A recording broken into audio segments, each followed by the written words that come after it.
March 4th has been declared World Obesity Day, and it is all about advocacy. Organizers say they want to raise awareness about the issue and brainstorm solutions to help reduce the global obesity rate. About 13% of the world is obese, but here in America, the number is more than 40%. So joining me now to talk all about it, our 9 News medical expert, Dr. Payal Kohli. So Dr. Kohli, what are the trends in obesity when it comes to the United States? That's a stark difference, 40% compared to 13% globally. I mean, it's shocking, Sam. We're seeing this 40% number, and in 5 years, it's expected to grow to over 50%.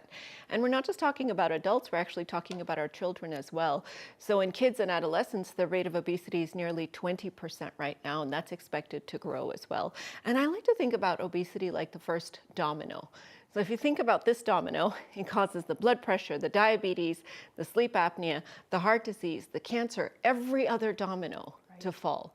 So we really need to talk about this as a medical problem. It's a great way to describe it because then you can visualize it, right? So why do you think here in America especially we are struggling with obesity? What are the factors that are at play? Well, you know, we used to always think that it's a you problem. Like you get off the couch, you're eating too much, you're being too lazy, and it's a problem of the patient if they're struggling with obesity. Now we've realized it's actually a complex interplay of hormones, of behavior, of access to food. In fact, we've even realized that if you start cutting down your calories, your body tries to compensate by increasing your hunger hormones. Really? So it actually tricks you and prevents you from being able to lose that weight. So we've realized that obesity is a medical problem.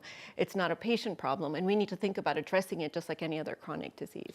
And how, so two-part question. Number one, how is obesity defined, and how would someone know if they are obese? Yep, so the way we currently define obesity, which I think is too narrow, we need to talk about that, is BMI, body mass index, which is your weight in kilograms divided by your height in meters squared. So I want every single person to calculate their BMI so that they know how obese they are. And there's different degrees of obesity. 30 to 35 is moderate, 35 to 40 is severe, and then over 40 is very severe. But I actually think we should go even a step farther because BMI doesn't take into account muscle mass or fat distribution. So there's now been new guidance for us to think about defining obesity based on our waist circumference. What is, you know, the width around our waist, and also based on a parameter called waist-hip ratio, as well as body fat versus lean muscle mass. I like it's more complex, right? I think that makes sense. I'm not a doctor, but that makes sense. So why should we, in your opinion, get rid of the stigma, body shaming around obesity? I mean, that's definitely something that we've talked about over the last 5 years, especially. You know, Sam, it's been going on too long. And I think it's a problem that's propagated itself. And obesity, unfortunately, is one of those medical diseases that you wear. Right. People can't see if you have hypertension or diabetes or high cholesterol, but they can tell if you're obese. So we've conflated that to mean that it's a judgment when somebody tells you you need to lose weight. And I think we really need to dissociate the two. We need to think about it like a chronic medical problem. The World Health Organization in 2013 called it a chronic disease, which really helps to sort of say, okay, this is a medical issue.